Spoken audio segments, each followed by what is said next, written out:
नमस्कार, आप देख रहे हैं इंडिया अपडेट्स और मैं हूं आपके साथ सना हुसैन। रामनगरी अयोध्या में रामलला मंदिर के यात्री सुविधा केंद्र में एसी कार्डियक सुविधा से युक्त इमरजेंसी चिकित्सालय का संचालन किया जाएगा। इसके लिए अपोलो हॉस्पिटल से अनुबंध हस्ताक्षरित किए गए हैं। श्री राम जन्मभूमि तीर्थ क्षेत्र ट्रस्ट के ट्रस्टी डॉक्टर अनिल मिश्रा ने बताया कि ट्रस्ट की बैठक के दूसरे दिन इमरजेंसी हॉस्पिटल के संचालन के लिए अपोलो हॉस्पिटल से अनुबंध किया गया है। 1-2 महीने के भीतर इसके संचालन शुरू हो जाएगा। उन्होंने बताया कि ट्रस्ट के अध्यक्ष नृपेंद्र मिश्रा ने यात्री सुविधा केंद्र का निरीक्षण किया। यात्री सुविधा केंद्र अगस्त तक पूर्ण होने है और सप्त मंडपम का निरीक्षण किया जाएगा। बैठक के दूसरे दिन शेषावतार मंदिर के जीर्णोद्धार व सौंदर्यीकरण को लेकर चर्चा की गई। ट्रस्ट कार्यालय 500 लोगों की क्षमता के विश्रामालय के निर्माण को लेकर मंथन हुआ। इसका निर्माण UPRNN करेगा, जिसके साथ परिसर के आर्किटेक्ट जयकीर्ति बैठक करके इसके स्वरूप को अंतिम रूप देंगे। उन्होंने बताया कि परिसर हरा भरा हो, श्रद्धालुओं को यहां आने पर सुखद अनुभव मिले। सुरक्षा के मानकों को ध्यान में रखते हुए निर्माण कार्य किया जा रहा है। सभी निर्माण कार्य मार्च 2025 तक पूर्ण कर लिए जाएंगे। अयोध्या से ब्यूरो रिपोर्ट। सर, आज की बैठक में क्या है? कल की बैठक का विवरण आपको सब बताया था। आज भी दोपहर 2 बजे तक की बैठक संपन्न हो गई है। मुख्य रूप से आज प्रातःकाल श्री नृपेंद्र मिश्रा जी ने सभी इंजीनियर्स के साथ निर्माणाधीन यात्री सुविधा केंद्र, तीर्थ यात्री सुविधा केंद्र का निरीक्षण किया। आगामी अगस्त तक वो तैयार होकर हैंडओवर होने वाला है। यद्यपि आज उसका काम सभी तीर्थयात्री उसका उपयोग कर रहे हैं, चाहे उसमें रखने के लॉकर हों, चाहे बैठने का स्थान हो, सभी का उपयोग हो रहा है। आज उसका निरीक्षण करने गए। उसके साथ ही साथ सप्तमंडपम का निर्माण कार्य, उसकी नींव की खुदाई आदि चल रही है, उसका भी निरीक्षण हुआ। शेषावतार जो बहुत पुराना स्थान है, उस मंदिर को भी कैसे भव्य दिव्य बनाया जाए, राम जन्मभूमि के आर्किटेक्ट सोमपुरा जी की उपस्थिति में आज उस पर भी चर्चा वार्ता हुई। निरीक्षण के पश्चात एक बार बैठक प्रारंभ हुई। मुख्य रूप से आज ट्रस्ट के कार्यालय, एडमिनिस्ट्रेटिव ऑफिस,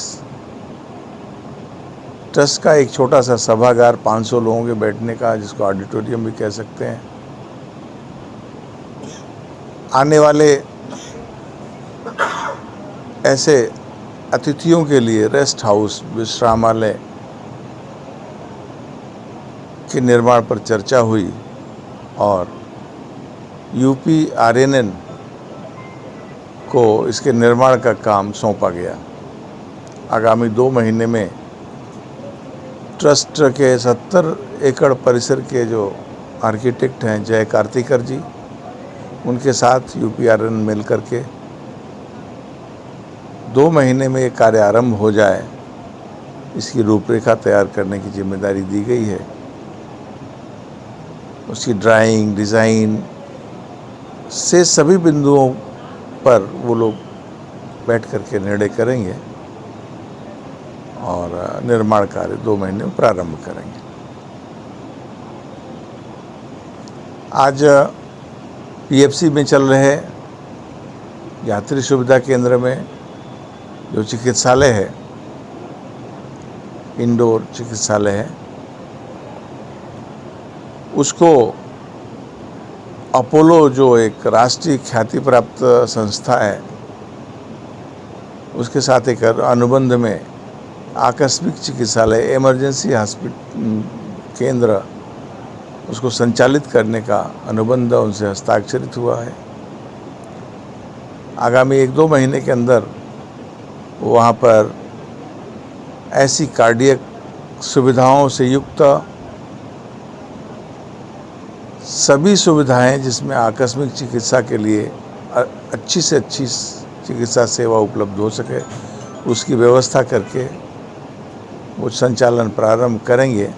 ऐसा अनुबंध उनके साथ आज संपन्न हुआ है।